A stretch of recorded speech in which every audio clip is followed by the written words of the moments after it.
Hello friend, स्वागत है आपका अपने चैनल आज क्लास में। जैसे आपको पता है प्रीवियस ईयर क्वेश्चन का क्लास शुरू कर दिया गया है और ये क्लास रोज सुबह 5:30 बजे लाइव चलता है। तो रोज सुबह 5:30 बजे लाइव आप लोग जुड़ के ये क्लास कर सकते हैं। और आज की इस वीडियो में साइंस के 50 प्रीवियस ईयर ऑब्जेक्टिव प्रश्न हम आपको बताएंगे जो 2009 से लेके 2020 तक के परीक्षाओं में पूछा गया है। और ये जो 50 ऑब्जेक्टिव प्रश्न है, प्रीवियस ईयर ऑब्जेक्टिव प्रश्न है, ये बोर्ड एग्जाम 2021 के लिए काफी महत्वपूर्ण है। तो प्लीज आप लोग वीडियो को शुरू से लेकर अंत तक देखिएगा और चैनल को सब्सक्राइब नहीं किए तो चैनल को सब्सक्राइब भी कर लीजिएगा। साथ में बेल आइकन को ऑल पे भी दबा लीजिएगा ताकि जब भी क्लास हो तो आपके पास नोटिफिकेशन पहुंचता रहे। तो आइए शुरू करते हैं पहले नंबर प्रश्न से।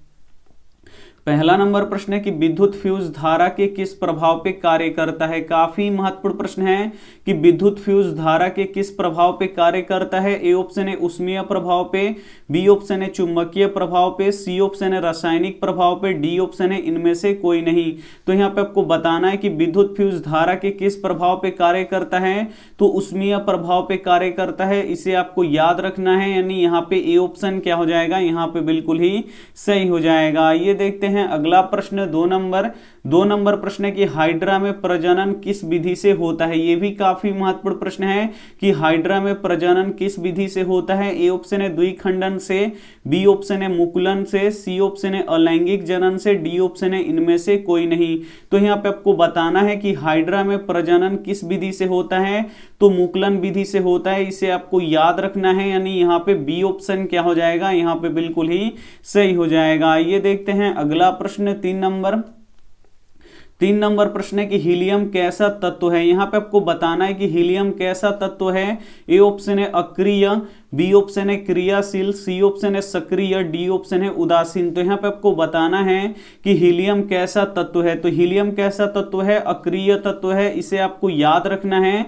यानी यहाँ पे ए ऑप्शन क्या हो जाएगा, यहाँ पे बिल्कुल ही सही हो जाएगा। काफी महत्वपूर्ण 50 प्रीवियस ईयर क्वेश्चन है जो बोर्ड एग्जाम 2021 के लिए काफी महत्वपूर्ण है। तो एक भी प्रश्न आप स्किप मत कीजिएगा।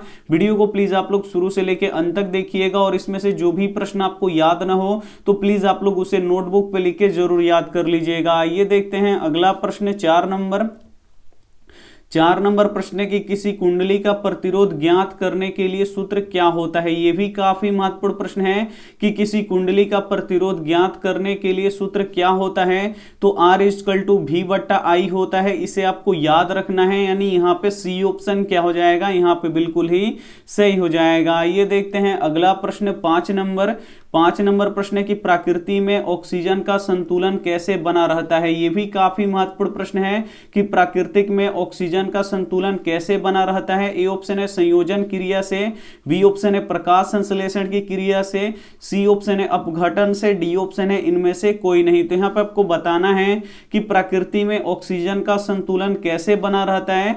तो प्रकाश संश्लेषण के द्वारा बना रहता है, इसे आपको याद रखना है। यानी यहाँ पे बी ऑप्शन क्या हो जाएगा, यहाँ पे बिल्कुल ही सही हो जाएगा। काफी महत्वपूर्ण प्रश्न है, तो एक भी प्रश्न आप स्किप मत कीजिएगा। वीडियो को प्लीज आप लोग शुरू से लेकर अंत तक जरूर देखिएगा। ये देखते हैं अगला प्रश्न 6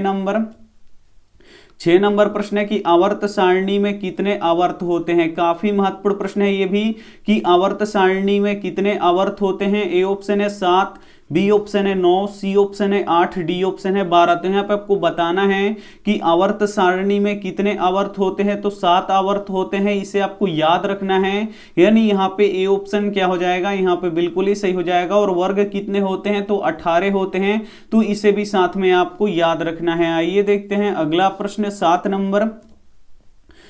नंबर प्रश्न है कि डेंगू उत्पन्न करने वाला मच्छर किस तरह के जल में रहता है। काफी महत्वपूर्ण प्रश्न है ये भी कि डेंगू उत्पन्न करने वाला मच्छर किस तरह के जल में रहता है। ए ऑप्शन है साफ जल में, बी ऑप्शन है गंदा जल में, सी ऑप्शन है खरा जल में, डी ऑप्शन है मृदु जल में। तो यहाँ पे आपको बताना है कि डेंगू उत्पन्न करने वाला मच्छर किस तरह के जल में रहता है।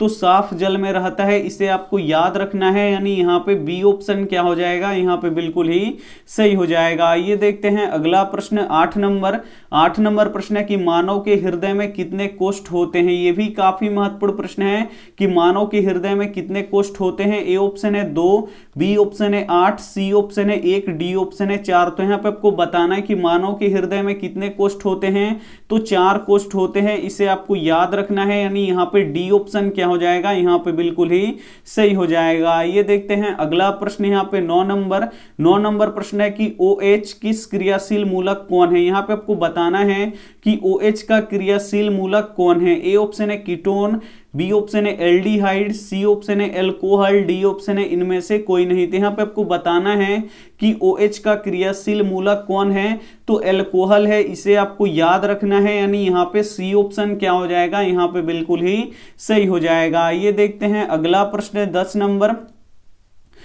नंबर प्रश्न है कि डायनेमो से किस प्रकार की धारा प्राप्त होती है। यह भी काफी महत्वपूर्ण प्रश्न है कि डायनेमो से किस प्रकार की धारा प्राप्त होती है। ए ऑप्शन है दिष्ट धारा, बी ऑप्शन है प्रत्यावर्ती धारा, सी ऑप्शन है दोनों, डी ऑप्शन है इनमें से कोई नहीं। तो यहाँ पे आपको बताना है कि डायनेमो से किस प्रकार की धारा प्राप्त होती है, तो दिष्ट धारा प्राप्त होती है, इसे आपको याद रखना है। यानी यहाँ पे ए ऑप्शन क्या हो जाएगा, यहाँ पे बिल्कुल ही सही हो जाएगा। काफी महत्वपूर्ण 50 प्रीवियस ईयर क्वेश्चन है और वो भी साइंस को ऑब्जेक्टिव क्वेश्चन है, तो एक भी प्रश्न आप लोग स्किप मत कीजिएगा। वीडियो को प्लीज आप लोग शुरू से लेकर अंत तक देखिएगा। और ये जो 50 ऑब्जेक्टिव प्रश्न है ये बोर्ड एग्जाम 2021 के लिए काफी महत्वपूर्ण है, तो आप लोग प्लीज एक भी प्रश्न स्किप मत कीजिएगा। और इसमें से जो भी प्रश्न आपको याद ना हो तो प्लीज आप लोग उसे लिख के जरूर याद कर लीजिएगा। ये देखते हैं अगला प्रश्न 11 नंबर प्रश्न है कि पौधों में वाष्पोत्सर्जन किस भाग में होता है। यह भी काफी महत्वपूर्ण प्रश्न है कि पौधों में वाष्पोत्सर्जन किस भाग में होता है। ए ऑप्शन है जड़ में, बी ऑप्शन है तना में, सी ऑप्शन है पत्ते में, डी ऑप्शन है फूल में। तो यहाँ पे आपको बताना है कि पौधों में वाष्पोत्सर्जन किस भाग में होता है, तो पत्तों में होता है, इसे आपको याद रखना है। यानी यहाँ पे सी ऑप्शन क्या हो जाएगा, यहाँ पे बिल्कुल ही सही हो जाएगा। और एक प्रश्न ये भी पूछता है कि पेड़ पौधों की जो पत्तियां होती हैं वो हरी दिखाई देती हैं, तो किस कारण से दिखाई देती हैं, तो क्लोरोफिल के कारण से दिखाई देती हैं। तो ये भी साथ में आपको याद रखना है। आइए देखते हैं अगला प्रश्न 12 नंबर प्रश्न की सिलिकॉन क्या है। यहां पे आपको बताना है कि सिलिकॉन क्या है। ए ऑप्शन है धातु, बी ऑप्शन है अधातु, सी ऑप्शन है उपधातु, डी ऑप्शन है इनमें से कोई नहीं। तो यहाँ पे आपको बताना है कि सिलिकॉन क्या है, तो सिलिकॉन उपधातु है, इसे आपको याद रखना है। यानी यहाँ पे सी ऑप्शन क्या हो जाएगा, यहाँ पे बिल्कुल ही सही हो जाएगा। ये देखते हैं अगला प्रश्न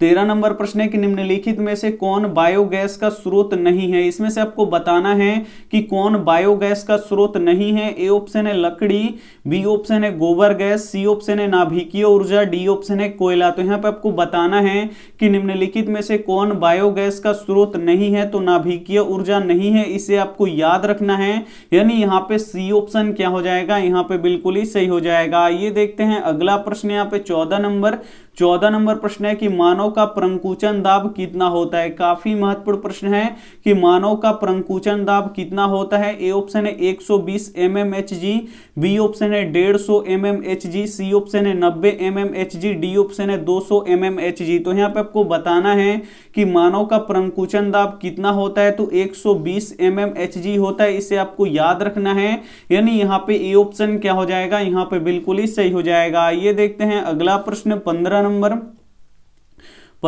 प्रश्न है कि जल में हाइड्रोजन तथा ऑक्सीजन के परमाणु संख्याओं का अनुपात क्या होगा। काफी महत्वपूर्ण प्रश्न है। यहाँ पे आपको बताना है कि जल में हाइड्रोजन तथा ऑक्सीजन के परमाणु संख्याओं का अनुपात क्या होगा। तो जल का रासायनिक सूत्र क्या होता है, H2O होता है, जिसमें हाइड्रोजन कितना होता है, 2 होता है, और ऑक्सीजन कितना होता है, 1 होता है। तो इसका अनुपात कितना होगा, 2:1 होगा। यानी यहाँ पे बी ऑप्शन क्या हो जाएगा, यहाँ पे बिल्कुल ही सही हो जाएगा। काफी महत्वपूर्ण प्रश्न है, तो एक भी प्रश्न आप स्किप मत कीजिएगा। वीडियो को प्लीज आप लोग शुरू से लेकर अंत तक जरूर देखिएगा। और वीडियो को लाइक नहीं किया तो प्लीज आप लोग वीडियो को लाइक कर दीजिएगा। और एक बार फिर से आपसे बोल रहे हैं कि अगर इसमें से जो भी प्रश्न आपको याद नहीं है तो प्लीज आप लोग उसे लिख के जरूर याद कर लीजिएगा, क्योंकि ये आपके पास लास्ट मौका है, अंतिम चांस है पढ़ाई का। तो प्लीज आप लोग इसे इग्नोर मत कीजिएगा। अगर इसमें से जो भी प्रश्न आपको याद नहीं है तो प्लीज आप लोग उसे नोटबुक पे लिख के जरूर याद कर लीजिएगा। और ये जो 50 प्रीवियस ईयर क्वेश्चन पेपर है ये बोर्ड बोर्ड एग्जाम 2021 के लिए काफी महत्वपूर्ण है, इससे आने का बहुत ही ज्यादा संभावना है। तो प्लीज आप लोग वीडियो को शुरू से लेकर अंत तक जरूर देखिएगा। आइए देखते हैं अगला प्रश्न 16 नंबर प्रश्न है कि कृत्रिम वृक्क किन अपशिष्ट उत्पादनों को रुधिर से अपोहन द्वारा पृथक करता है? ए ऑप्शन है नाइट्रोजन, बी ऑप्शन है कार्बन, सी ऑप्शन है ऑक्सीजन, डी ऑप्शन है इनमें से सभी। तो यहाँ पे आपको बताना है कि कृत्रिम वृक्क किन अपशिष्ट उत्पादनों को रुधिर से अपोहन द्वारा अलग करता है। तो किसको करता है? नाइट्रोजन को करता है, इसे आपको याद रखना है। यानी यहाँ पे ए ऑप्शन क्या हो जाएगा? यहाँ पे बिल्कुल ही सही हो जाएगा। आइए देखते हैं अगला प्रश्न 17 नंबर प्रश्न है कि किसी माध्यम का अपवर्तनांक म्यू का मान होता है। यह भी काफी महत्वपूर्ण प्रश्न है कि किसी माध्यम का अपवर्तनांक म्यू का मान होता है तो क्या होता है? तो ये होता है साइन आई बट्टा साइन आर होता है, जिसे हम लोग स्नेल का भी नियम बोलते हैं। तो इसे आपको याद रखना है, यानी यहाँ पे बी ऑप्शन क्या हो जाएगा? यहाँ पे बिल्कुल ही सही हो जाएगा। ये देखते हैं अगला प्रश्न 18 नंबर प्रश्न है कि लोहा की परमाणु संख्या कितना होता है? यहाँ पे आपको बताना है कि लोहा का परमाणु संख्या कितना होता है। ए ऑप्शन है 23, बी ऑप्शन है 26, सी ऑप्शन है 25, डी ऑप्शन है 24। तो यहाँ पे आपको बताना है कि लोहा का परमाणु संख्या कितना होता है, तो 26 होता है, इसे आपको याद रखना है। यानी यहाँ पे बी ऑप्शन क्या हो जाएगा? यहाँ पे बिल्कुल ही सही हो जाएगा। ये देखते हैं अगला प्रश्न 19 नंबर प्रश्न है कि दो तंत्रिका कोशिका के मध्य खाली स्थान को क्या कहते हैं? काफी महत्वपूर्ण प्रश्न है ये कि दो तंत्रिका कोशिका के मध्य खाली स्थान को क्या कहते हैं। ए ऑप्शन है ध्रुमिका, बी ऑप्शन है सिनेप्स, सी ऑप्शन है एक्सॉन, डी ऑप्शन है आवेग। तो यहाँ पे आपको बताना है कि दो तंत्रिका कोशिका के मध्य खाली स्थान को क्या कहते हैं, तो सिनेप्स कहते हैं, इसे आपको याद रखना है। यानी यहाँ पे बी ऑप्शन क्या हो जाएगा? यहाँ पे बिल्कुल ही सही हो जाएगा। ये देखते हैं अगला प्रश्न 20 नंबर प्रश्न है कि दाढ़ी बनाने में कौन सा दर्पण का प्रयोग होता है। यहाँ पे आपको बताना है कि दाढ़ी बनाने में कौन सा दर्पण का प्रयोग होता है। ए ऑप्शन है समतल दर्पण का, बी ऑप्शन है उत्तल दर्पण का, सी ऑप्शन है अवतल दर्पण का, डी ऑप्शन है इनमें से कोई नहीं। तो यहाँ पे आपको बताना है कि दाढ़ी बनाने में कौन सा दर्पण का प्रयोग होता है, तो अवतल दर्पण का प्रयोग होता है, इसे आपको याद रखना है। यानी यहाँ पे सी ऑप्शन क्या हो जाएगा? यहाँ पे बिल्कुल ही सही हो जाएगा। ये देखते हैं अगला प्रश्न 21 नंबर प्रश्न है कि पौधों में श्वसन की क्रिया के दौरान एक एडीपी के टूटने से कितना ऊर्जा मुक्त होती है? काफी महत्वपूर्ण प्रश्न है। ए ऑप्शन है 30.5 किलो जूल प्रति मोल, बी ऑप्शन है 305 किलो जूल प्रति मोल, सी ऑप्शन है 3.5 किलो जूल प्रति मोल, डी ऑप्शन है इनमें से कोई नहीं। तो यहाँ पे आपको बताना है कि पौधों में श्वसन की क्रिया के दौरान एक एडीपी टूटने से कितना ऊर्जा मुक्त होता है, तो 30.5 किलो जूल प्रति मोल ये क्या होता है? ऊर्जा मुक्त होता है। यानी यहाँ पे ए ऑप्शन क्या हो जाएगा? यहाँ पे बिल्कुल ही सही हो जाएगा। ये देखते हैं अगला प्रश्न 22 नंबर प्रश्न है कि कोई विलयन लाल लिटमस पत्र को नीला कर देता है तो उसका पीएच मान कितना होगा? काफी महत्वपूर्ण प्रश्न है। ए ऑप्शन है 11, बी ऑप्शन है 6, सी ऑप्शन है 4, डी ऑप्शन है 3। तो यहाँ पे आपको बताना है कि कोई विलयन लाल लिटमस पत्र को नीला कर देता है। तो कौन विलयन लाल लिटमस पत्र को नीला करता है? तो क्षार करता है। और क्षार का पीएच मान कहां से कहां तक होता है? तो 7 से लेके 14 के बीच में होता है। अगर किसी विलयन का पीएच मान 7 से लेके 14 के बीच में होता है तो वो क्षारीय होता है। और यहाँ पे एक ऐसा विलयन है जो क्या कर रहा है? लाल लिटमस पत्र को नीला कर रहा है, यानी वो क्षार है। तो क्षार का पीएच मान कहां से कहां तक होगा? तो 7 से लेके 14 तक होगा। तो 6 अम्लीय होगा, 4 क्या होगा? अम्लीय होगा, और 3 यहाँ पे क्या होगा? अम्लीय होगा। इसमें क्षारीय कौन होगा? 11 होगा। यानी यही विलयन है जो लाल लिटमस पत्र को क्या कर देता है? नीला कर देता है। यानी यहाँ पे ए ऑप्शन क्या हो जाएगा? यहाँ पे बिल्कुल ही सही हो जाएगा। ये देखते हैं अगला प्रश्न 23 नंबर प्रश्न है कि स्पेक्ट्रम में किस रंग की किरण का झुकाव अधिक होता है? ए ऑप्शन है लाल, बी ऑप्शन है हरा, सी ऑप्शन है पीला, डी ऑप्शन है बैगनी। तो यहाँ पे आपको बताना है कि स्पेक्ट्रम में किस रंग की किरण का झुकाव अधिक होता है, तो बैगनी रंग की किरण का झुकाव सबसे अधिक होता है। यानी यहाँ पे डी ऑप्शन क्या हो जाएगा? यहाँ पे बिल्कुल ही सही हो जाएगा। और किस किरण का झुकाव सबसे कम होता है? तो लाल किरण का झुकाव सबसे कम होता है। तो ये भी साथ में आपको याद रखना है। काफी महत्वपूर्ण 50 प्रीवियस ईयर ऑब्जेक्टिव प्रश्न है, तो एक भी प्रश्न आप स्किप मत कीजिएगा। वीडियो को प्लीज आप लोग शुरू से लेकर अंत तक देखिएगा। और ये प्रीवियस ईयर क्वेश्चन कब का है, तो 2009 से लेके 2020 तक का है। तो इसे आपको क्या करना है, काफी अच्छी तरीके से पढ़ना है और प्रीवियस ईयर क्वेश्चन पेपर से बहुत ही अधिक लड़ने का यहाँ पे आने का संभावना है बोर्ड एग्जाम 2021 में। तो प्लीज आप लोग वीडियो को शुरू से लेके अंत तक देखिएगा, क्योंकि ये आपके पास अंतिम मौका है पढ़ाई का। आइए देखते हैं अगला प्रश्न 24 नंबर प्रश्न की पराग कोश में होते हैं। यहां पे आपको बताना है कि पराग कोश में क्या होते हैं। ए ऑप्शन है बाह्य दल, बी ऑप्शन है अंडाशय, सी ऑप्शन है अंडप, डी ऑप्शन है परागकण। तो यहां पे आपको बताना है कि पराग कोश में क्या होते हैं, तो परागकण होते हैं, इसे आपको याद रखना है। यानी यहां पे डी ऑप्शन क्या हो जाएगा, यहां पे बिल्कुल ही सही हो जाएगा। ये देखते हैं अगला प्रश्न 25 नंबर प्रश्न है कि कौन से पदार्थ का उपयोग लेंस बनाने में नहीं किया जा सकता। यह भी काफी महत्वपूर्ण प्रश्न है। ए ऑप्शन है जल का, बी ऑप्शन है कांच का, सी ऑप्शन है प्लास्टिक का, डी ऑप्शन है मिट्टी का। तो यहां पे आपको बताना है कि कौन से पदार्थ का उपयोग लेंस बनाने में नहीं किया जा सकता। तो जल का किया जाता है, कांच का किया जाता है, प्लास्टिक का किया जाता है, लेकिन मिट्टी का नहीं किया जाता है। यानी यहाँ पे डी ऑप्शन क्या हो जाएगा, यहाँ पे बिल्कुल ही सही हो जाएगा। ये देखते हैं अगला प्रश्न यहाँ पे 26 नंबर प्रश्न है कि CHO किस क्रियाशील मूलक को कहते हैं। यहाँ पे ए ऑप्शन है एल्डिहाइड, बी ऑप्शन है एल्कोहल, सी ऑप्शन है कीटोन, डी ऑप्शन है इनमें से कोई नहीं। तो यहाँ पे आपको बताना है कि CHO किस क्रियाशील मूलक को कहते हैं, तो एल्डिहाइड को कहते हैं, इसे आपको याद रखना है। यानी यहाँ पे ए ऑप्शन क्या हो जाएगा, यहाँ पे बिल्कुल ही सही हो जाएगा। ये देखते हैं अगला प्रश्न 27 नंबर भी प्रश्न काफी महत्वपूर्ण है कि अंडाणु का निषेचन कहां होता है। ए ऑप्शन है योनि में, बी ऑप्शन है गर्भाशय में, सी ऑप्शन है फैलोपियन नलिका में, डी ऑप्शन है अंडाशय में। तो यहाँ पे आपको बताना है कि अंडाणु का निषेचन कहाँ होता है, तो फैलोपियन नलिकाओं में होता है, इसे आपको याद रखना है। यानी यहाँ पे सी ऑप्शन क्या हो जाएगा, यहाँ पे बिल्कुल ही सही हो जाएगा। ये देखते हैं अगला प्रश्न 28 नंबर प्रश्न की उत्तल लेंस में वस्तु के बराबर प्रतिबिंब प्राप्त करने के लिए वस्तु को कहाँ रखना पड़ेगा। तो उत्तल लेंस में वस्तु के बराबर प्रतिबिंब प्राप्त करने के लिए वस्तु को कहां रखना पड़ेगा, तो वक्रता केंद्र पर रखना पड़ेगा, इसे आपको याद रखना है। यानी यहां पे क्या होगा, बी ऑप्शन क्या हो जाएगा, यहां पे बिल्कुल ही सही हो जाएगा। अगर किसी वस्तु को वक्रता केंद्र पर रखा जाता है तो उसका प्रतिबिंब कहां पे बनता है, तो वक्रता केंद्र पर बनता है। और जो वस्तु का प्रतिबिंब होता है वो वस्तु के बराबर होता है, तो ये भी साथ में आपको याद रखना है। अगर किसी वस्तु को आप फोकस पे रखे हैं तो इसका प्रतिबिंब कहां पे बनेगा, तो अनंत पे बनेगा, ये आपको याद रखना है। अगर किसी वस्तु को आप अनंत पे रखे हैं तो उसका प्रतिबिंब कहां पे बनेगा, तो फोकस पे बनेगा, तो ये भी साथ में आपको याद रखना है। आइए देखते हैं अगला प्रश्न 29 नंबर प्रश्न है कि आधुनिक आवर्त सारणी में वर्गों की संख्या कितनी होती है। ए ऑप्शन है 9, बी ऑप्शन है 7, सी ऑप्शन है 18, डी ऑप्शन है 11। तो यहां पे आपको बताना है कि आधुनिक आवर्त सारणी में वर्गों की संख्या कितनी होती है, तो 18 होती है, इसे आपको याद रखना है। यानी यहाँ पे सी ऑप्शन क्या हो जाएगा, यहाँ पे बिल्कुल ही सही हो जाएगा। और आधुनिक आवर्त सारणी किसने बनाया था, तो मोसले ने बनाया था, तो ये भी साथ में आपको याद रखना है।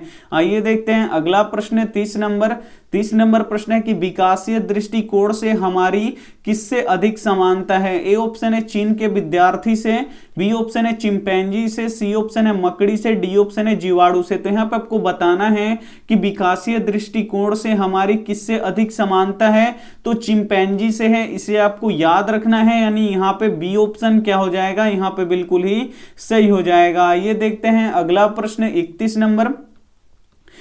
नंबर प्रश्न है कि विद्युत धारा उत्पन्न करने वाली युक्ति को क्या कहते हैं। काफी महत्वपूर्ण प्रश्न है कि विद्युत धारा उत्पन्न करने वाली युक्ति को क्या कहते हैं। ए ऑप्शन है जनित्र, बी ऑप्शन है गैल्वेनोमीटर, सी ऑप्शन है एमीटर, डी ऑप्शन है मोटर। तो यहाँ पे आपको बताना है कि विद्युत धारा उत्पन्न करने वाली युक्ति को क्या कहते हैं, तो जनित्र कहते हैं, इसे आपको याद रखना है। यानी यहाँ पे ए ऑप्शन क्या हो जाएगा, यहाँ पे बिल्कुल ही सही हो जाएगा। ये देखते हैं अगला प्रश्न 32 नंबर प्रश्न है कि ओजोन के अणु में ऑक्सीजन के कितने परमाणु होते हैं। यहाँ पे आपको बताना है कि ओजोन के अणु में ऑक्सीजन के परमाणु की संख्या कितनी होती है। ए ऑप्शन है 1, बी ऑप्शन है 2, सी ऑप्शन है 3, डी ऑप्शन है 4। तो कितनी होती है? 3 होती है, इसे आपको याद रखना है। यानी यहाँ पे सी ऑप्शन क्या हो जाएगा? यहाँ पे बिल्कुल ही सही हो जाएगा। और ओजोन का रासायनिक सूत्र क्या होता है? तो O3 होता है, इसमें ऑक्सीजन के 3 परमाणु होते हैं, तो ये भी साथ में आपको याद रखना है। और जो ओजोन परत होता है ये किससे हमें सुरक्षा प्रदान करता है? तो पराबैंगनी किरणों से ये क्या करता है? हमें सुरक्षा प्रदान करता है,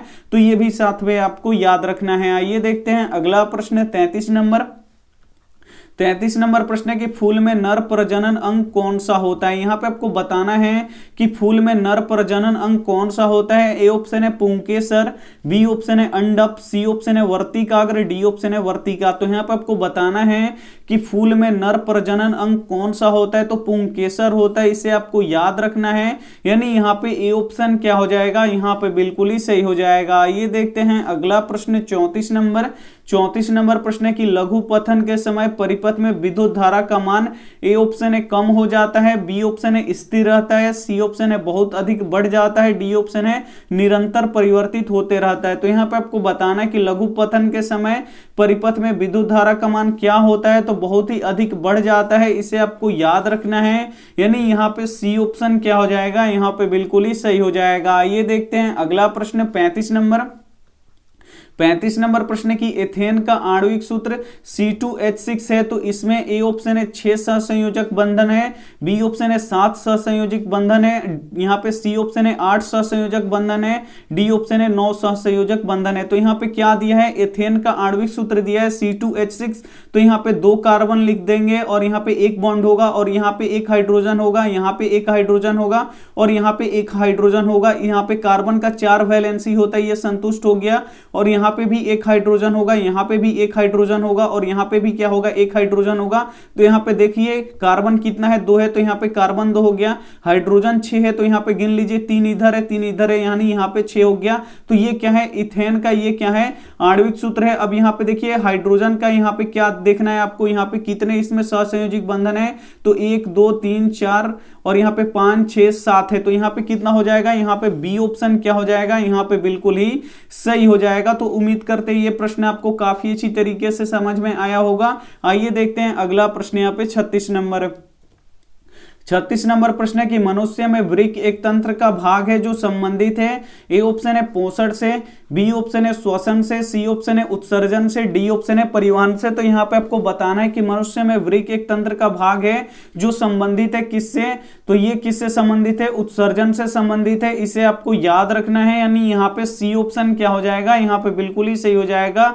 काफी महत्वपूर्ण 50 गेस यहाँ पे 50 प्रीवियस ईयर ऑब्जेक्टिव प्रश्न है, तो एक भी प्रश्न आप स्किप मत कीजिएगा। वीडियो को प्लीज आप लोग शुरू से लेकर अंत तक जरूर देखिएगा। आइए देखते हैं अगला प्रश्न 37 नंबर। 37 नंबर प्रश्न है कि किस वर्ण का तरंग दैर्घ्य अधिकतम होता है। यहाँ पे आपको बताना है वर्ण मतलब क्या होता है? रंग होता है। तो यहाँ पे आपको बताना है कि किस रंग का तरंग दैर्घ्य अधिकतम होता है। ए ऑप्शन है बैगनी का, बी ऑप्शन है लाल का, सी ऑप्शन है नीला का, डी ऑप्शन है पीला का। तो किस वर्ण का तरंग दैर्घ्य अधिकतम होता है? तो लाल रंग का अधिकतम होता है, इसे आपको याद रखना है। यानी यहाँ पे बी ऑप्शन क्या हो जाएगा? यहाँ पे बिल्कुल ही सही हो जाएगा। और बैगनी रंग का कम होता है, तो ये भी साथ में आपको याद रखना है। आइए देखते हैं अगला प्रश्न 38 नंबर। 38 नंबर प्रश्न है कि मैग्नीशियम किसमें पाया जाता है। यहाँ पे आपको बताना है कि मैग्नीशियम किसमें पाया जाता है। ए ऑप्शन है क्लोरोफिल में, बी ऑप्शन है लाल रक्त में, सी ऑप्शन है वर्णी लवक में, डी ऑप्शन है श्वेत रक्त में। तो यहाँ पे आपको बताना है कि मैग्नीशियम किसमें पाया जाता है। तो ये क्लोरोफिल में पाया जाता है, इसे आपको याद रखना है। यानी यहाँ पे ए ऑप्शन क्या हो जाएगा? यहाँ पे बिल्कुल ही सही हो जाएगा। एक ये भी प्रश्न पूछा जाता है कि जो रक्त होता है वो लाल क्यों दिखाई देता है, किसके कारण से दिखाई देता है? तो हीमोग्लोबिन के कारण से दिखाई देता है। तो ये भी साथ में आपको याद रखना है। आइए देखते हैं अगला प्रश्न 39 नंबर। 39 नंबर प्रश्न की एक्वा रिजिया में HCl एवं HNO3 का अनुपात होता है। ए ऑप्शन है 3:1, बी ऑप्शन है 1:3, सी ऑप्शन है 2:1, डी ऑप्शन है 1:2। 39 नंबर प्रश्न काफी महत्वपूर्ण है कि एक्वारेजिया में HCl एवं HNO3 का अनुपात क्या होता है, तो 3:1 होता है, इसे आपको याद रखना है। यानी यहाँ पे ए ऑप्शन क्या हो जाएगा, यहाँ पे बिल्कुल ही सही हो जाएगा। HCl 3 भाग होता है और HNO3 कितना होता है, 1 भाग होता है, तो इसे भी साथ में आपको याद रखना है। आइए देखते हैं अगला प्रश्न 40 नंबर प्रश्न की विद्युत शक्ति का एसआई मात्रक क्या होता है। यहाँ पे आपको बताना है कि विद्युत शक्ति का एसआई मात्रक क्या होता है। ए ऑप्शन है वोल्ट, बी ऑप्शन है वाट, सी ऑप्शन है जूल, डी ऑप्शन है कूलम। तो यहाँ पे आपको बताना है कि विद्युत शक्ति का एसआई मात्रक क्या होता है, तो वाट होता है, इसे आपको याद रखना है। यानी यहाँ पे बी ऑप्शन क्या हो जाएगा, यहाँ पे बिल्कुल ही सही हो जाएगा। ये देखते हैं अगला प्रश्न 41 नंबर प्रश्न है कि इंसुलिन की कमी से शरीर में कौन सा रोग होता है। यह भी काफी महत्वपूर्ण प्रश्न है कि इंसुलिन की कमी से शरीर में कौन सा रोग होता है। ए ऑप्शन है घेंघा रोग, बी ऑप्शन है मधुमेह, सी ऑप्शन है बौनापन, डी ऑप्शन है तेज बुखार। तो यहाँ पे आपको बताना है कि इंसुलिन की कमी से शरीर में कौन सा रोग होता है, तो मधुमेह रोग होता है, इसे आपको याद रखना है। यानी यहाँ पे बी ऑप्शन क्या हो जाएगा, यहाँ पे बिल्कुल ही सही हो जाएगा। और जब शरीर में आयोडीन की कमी हो जाती है तब कौन सा रोग होता है, तो घेंघा रोग होता है, तो इसे भी साथ में आपको याद रखना है। आइए देखते हैं अगला प्रश्न 42 नंबर प्रश्न के संगमरमर का रासायनिक सूत्र क्या होता है। काफी महत्वपूर्ण प्रश्न है कि संगमरमर का रासायनिक सूत्र क्या होता है। तो संगमरमर का रासायनिक सूत्र होता है CaCO3 होता है, इसे आपको याद रखना है। यानी यहाँ पे ए ऑप्शन क्या हो जाएगा, यहाँ पे बिल्कुल ही सही हो जाएगा। और संगमरमर भारत के किस राज्य में होता है, तो ये होता है राजस्थान में, तो ये भी साथ में आपको याद रखना है। आइए देखते हैं अगला प्रश्न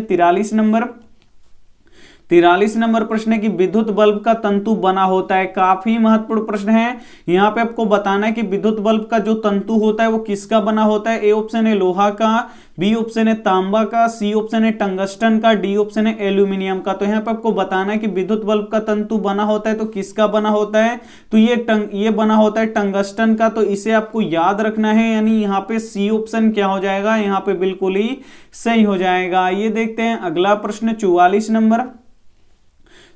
नंबर प्रश्न है कि लिटमस किससे निकाला जाता है। यहाँ पे आपको बताना है कि लिटमस किससे निकाला जाता है। ए ऑप्शन है लाइकेन से, बी ऑप्शन है लाल पत्ती गोभी से, सी ऑप्शन है हल्दी से, डी ऑप्शन है पेटूनिया के फूल से। तो यहाँ पे आपको बताना है कि लिटमस किससे निकाला जाता है, तो लाइकेन से निकाला जाता है, इसे आपको याद रखना है। यानी यहाँ पे ए ऑप्शन क्या हो जाएगा, यहाँ पे बिल्कुल ही सही हो जाएगा। काफी महत्वपूर्ण 50 प्रीवियस ईयर क्वेश्चन है, तो एक भी प्रश्न आप स्किप मत कीजिएगा। वीडियो को प्लीज आप लोग शुरू से लेकर अंत तक जरूर देखिएगा, और इसमें से जो भी प्रश्न आपको याद ना हो तो प्लीज आप लोग उसे लिख के याद कर लीजिएगा, क्योंकि अब आपके पास बहुत ही कम समय बचा है और जितना हमसे हो सकता है उतना हम आपको हेल्प करने का यहाँ पे कोशिश करेंगे। प्रीवियस ईयर क्वेश्चन इसीलिए करवा रहे हैं क्योंकि बोर्ड एग्जाम 2021 में प्रीवियस ईयर क्वेश्चन से काफी ही ज्यादा प्रश्न आने वाला है, तो आप लोग जरूर देखिएगा। आइए देखते हैं अगला प्रश्न 45 नंबर प्रश्न है कि बेकिंग सोडा का रासायनिक सूत्र क्या होगा। यहां पे आपको बताना है कि बेकिंग सोडा का रासायनिक सूत्र क्या होगा। ए ऑप्शन है CaCO3, बी ऑप्शन है MgCO3, यहां पे सी ऑप्शन है NaHCO3, डी ऑप्शन है KOH। तो यहां पे आपको बताना है कि बेकिंग सोडा का रासायनिक सूत्र क्या होगा, तो NaHCO3 होता है, इसे आपको याद रखना है। यानी यहाँ पे सी ऑप्शन क्या हो जाएगा, यहाँ पे बिल्कुल ही सही हो जाएगा। आइए देखते हैं अगला प्रश्न 46 नंबर प्रश्न की अवतल लेंस का आवर्धन m बराबर होता है किसके। यहाँ पे आपको बताना है कि अवतल लेंस का आवर्धन m बराबर किसके होता है, तो ये बराबर होता है v/u के, तो इसे आपको याद रखना है। यानी यहाँ पे ए ऑप्शन क्या हो जाएगा, यहाँ पे बिल्कुल ही सही हो जाएगा। आवर्धन किसे कहते हैं, तो प्रतिबिंब की ऊंचाई तथा वस्तु के ऊंचाई के अनुपात को आवर्धन कहते हैं, और आवर्धन का कोई भी एसआई मात्रक नहीं होता है, तो इसे भी साथ में आपको याद रखना है। आइए देखते हैं अगला प्रश्न 47 नंबर प्रश्न है कि प्रकाश संश्लेषण की क्रिया में ऑक्सीजन बाहर निकलता है। ए ऑप्शन है जल से, बी ऑप्शन है कार्बन डाइऑक्साइड से, सी ऑप्शन है ग्लूकोज से, डी ऑप्शन है नाइट्रोजन से। तो यहाँ पे आपको बताना है कि प्रकाश संश्लेषण की क्रिया में जो ऑक्सीजन बाहर निकलता है वो किससे अलग होकर निकलता है, तो ये जल से अलग होकर निकलता है, इसे आपको याद रखना है। यानी यहाँ पे ए ऑप्शन क्या हो जाएगा, यहाँ पे बिल्कुल ही सही हो जाएगा। ये देखते हैं अगला प्रश्न 48 नंबर प्रश्न है कि भोजन का पचना किस प्रकार की क्रिया है। यहाँ पे आपको बताना है कि भोजन का पचना किस प्रकार की क्रिया है। ए ऑप्शन है उपचयन, बी ऑप्शन है संयोजन, सी ऑप्शन है उपचयन, यहाँ पे डी ऑप्शन है विस्थापन। यहाँ पे अपचयन होना चाहिए। यहाँ पे देखिए भोजन का पचना किस प्रकार की प्रक्रिया है, तो उपचयन की प्रक्रिया है, क्योंकि भोजन यहाँ पे जब भोजन पचता है, कब पचता है, तो जब हम श्वसन की क्रिया करते हैं, और श्वसन की क्रिया में किसका संयोग होता है, तो ऑक्सीजन का संयोग होता है। तो जिस भी प्रक्रिया में या जिस भी क्रिया में ऑक्सीजन का संयोग होता है उसे हम लोग उपचयन कहते हैं। तो इसे भी साथ में आपको याद रखना है। और अपचयन किसे कहते हैं, तो जिस भी अभिक्रिया में या जिस भी क्रिया में ऑक्सीजन का ह्रास होता है, यानी ऑक्सीजन उससे अलग होकर बाहर निकलता है, उसे हम लोग क्या कहते हैं, अपचयन कहते हैं। तो इसे भी साथ में आपको याद रखना है। आइए देखते हैं अगला प्रश्न 49 नंबर प्रश्न है कि गोलीय दर्पण में फोकसांतर एवं वक्रता त्रिज्या के बीच क्या संबंध है। यहाँ पे आपको बताना है कि गोलीय दर्पण में फोकसांतर यानी फोकस दूरी और वक्रता त्रिज्या के बीच क्या संबंध है। तो जो वक्रता त्रिज्या होता है वो फोकस दूरी के क्या होता है, दुगुना होता है, यानी फोकसांतर के दुगुना होता है। यानी यहाँ पे ए ऑप्शन क्या हो जाएगा, यहाँ पे बिल्कुल ही सही हो जाएगा। आइए देखते हैं अगला प्रश्न यहाँ पे 50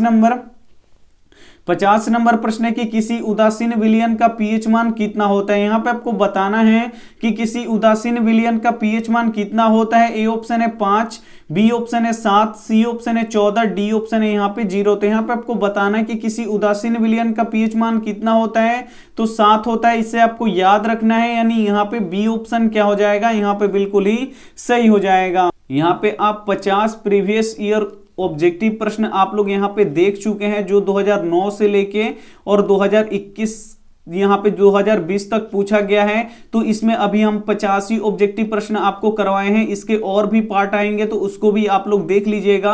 और प्रीवियस ईयर ऑब्जेक्टिव प्रश्न से जो भी रहेगा यहाँ पे 2021 बोर्ड एग्जाम में जो भी प्रश्न पूछा जाएगा, अधिकतर यहाँ पे प्रीवियस ईयर क्वेश्चन से ही यहाँ पे आप लोगों को प्रश्न रहेगा, क्योंकि आपका तो पढ़ाई हुआ ही नहीं है। तो यहाँ पे ज्यादा चांस बनता है प्रीवियस ईयर क्वेश्चन से यहाँ पे आपके यहाँ पे प्रश्न रहे बोर्ड एग्जाम 2021 में। तो प्लीज आप लोग यहाँ पे रोज यहाँ पे सुबह यहाँ पे 5:30 बजे प्रीवियस ईयर क्वेश्चन पेपर चलेगा, तो इसमें आप लोग जरूर जुड़िएगा। और यहाँ पे देखिए सब्जेक्टिव प्रश्न यहाँ पे अब 1 बजे दिन में चलेगा प्रीवियस ईयर का, तो इसे भी आप लोग जरूर देखिएगा। और थोड़ा हमारा तबीयत खराब हो जाने के चलते यहाँ पे 1 दिन तक पूरा क्लास नहीं हो पाया है, तो इसके लिए हम आप लोगों से दिल से सॉरी बोलते हैं। और जो भी बच्चे आप लोग लास्ट में जुड़े हैं, तो आप लोगों के लिए प्रीवियस ईयर क्वेश्चन पेपर का पढ़ना काफी जरूरी है। तो प्लीज आप लोग एक बार पढ़ लीजिए, सब आपका क्वेश्चन पढ़ाया हुआ है, एक बार आपका रिवीजन हो जाएगा तो आपकी तैयारी काफी अच्छी हो जाएगी और बोर्ड एग्जाम 2021 में आप लोग काफी अच्छे नंबर ला पाएंगे। और यहाँ पे हम 2009 से लेके 2020 तक का सभी प्रीवियस ईयर क्वेश्चन करवा रहे हैं,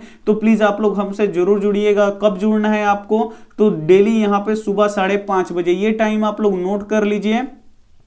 और ये रहा आपके लिए होमवर्क प्रश्न की सर्च लाइट का परावर्तक सतह होता है। ए ऑप्शन है उत्तल दर्पण का, बी ऑप्शन है अवतल दर्पण का, सी ऑप्शन है समतल दर्पण का, डी ऑप्शन है उत्तल लेंस का। तो जो भी ऑप्शन आपको सही लगे ये आप हमें क्या कर दीजिएगा, कमेंट जरूर कर दीजिएगा। एक बार यहाँ पे क्लास टाइमिंग देख लीजिए, क्लास टाइमिंग क्या है, तो प्रीवियस ईयर क्वेश्चन कब चलेगा, यहाँ पे रोज सुबह 5:30 बजे चलेगा। सब्जेक्टिव प्रश्न कब चलेगा, तो 1 बजे दिन में चलेगा। मॉडल पेपर कब चलेगा, बिहार बोर्ड का मॉडल पेपर स्पेशल यहाँ पे 6 बजे शाम में चलेगा। और आपको पता है कि गेस क्वेश्चन हम आपको बता रहे हैं और सभी विषयों के यहाँ पे 500 गेस ऑब्जेक्टिव प्रश्न बता रहे हैं। तो आप लोग इस क्लास को भी आप लोग मत छोड़िएगा, प्लीज आप लोग 8 बजे वाली क्लास को भी देखिएगा। और यहाँ पे 4 क्लास हम आपको करवा रहे हैं और जो भी बच्चे 4 क्लास कर लेंगे उनका बोर्ड एग्जाम 2021 में काफी अच्छा नंबर आएगा, ये हमारा गारंटी है। अगर आपकी तैयारी नहीं हुई है तो आप लोग प्लीज इस 4 क्लास को आप लोग जरूर कीजिए और 4 क्लास से आपकी तैयारी काफी अच्छी हो जाएगी। और यहाँ पे जो क्लास टाइमिंग है इसका एक बार स्क्रीनशॉट ले लीजिए। और आपको क्या करना है कि क्लास आपको रेगुलर करना है। और हमारा तबीयत खराब हो जाने के कारण क्लास नहीं हो पाया, तो आज से हम यहाँ पे आपसे वादा करते हैं कि एक भी क्लास आप लोगों का यहाँ पे मिस नहीं होगा। यहाँ पे डेली आज से यहाँ पे 4 क्लास चलेगा, डेली चलेगा, ये हमारा वादा है। और यहाँ पे डेली क्लास चलेगा। और जितना भी क्लास यहाँ पे छूट गया, यहाँ पे कल, यहाँ पे परसों, यहाँ से 8 बजे से क्लास नहीं हो रहा है, तो उसके लिए दिल से सॉरी। यहाँ पे थोड़ा सा तबीयत खराब हो गया था इसीलिए नहीं हो पाया। और आज से क्या होगा, यहाँ पे रेगुलर क्लास चलेगा। परीक्षा में बहुत ही कम समय बचा है, तो इसके मद्देनजर रखते हुए बहुत ही आपको क्लास कराए जाएंगे और एक भी दिन आपका छुट्टी नहीं रहेगा। डेली यहाँ पे 4 क्लास होगा, तो 4 क्लास आप लोग बिल्कुल कीजिए। बोर्ड एग्जाम 2021 में आप लोग काफी अच्छे नंबर ला पाएंगे। अगर वीडियो अच्छी लगी है तो वीडियो को आप लोग जरूर लाइक कीजिए, अपने दोस्तों के पास इस वीडियो को जरूर शेयर कीजिए और यहाँ पे देखिए वीडियो को लाइक कर दीजिए, एक के एकदम लाइक, यानी 1000 लाइक आप लोग का टारगेट देते हैं। देखते हैं कितने जल्दी 1000 इस पे लाइक आ जाता है। और यहाँ पे देखिए चैनल को सब्सक्राइब नहीं किए तो चैनल को जरूर सब्सक्राइब कर लीजिएगा, साथ में बेल आइकन को ऑल पे जरूर दबा लीजिएगा ताकि जब भी क्लास हो तो आपके पास नोटिफिकेशन पहुंचता रहे। थैंक यू फॉर वॉचिंग, मिलते हैं अगले वीडियो में। तब तक अपने ध्यान रखिए, मन लगा के पढ़ाई कीजिए। Take care and bye.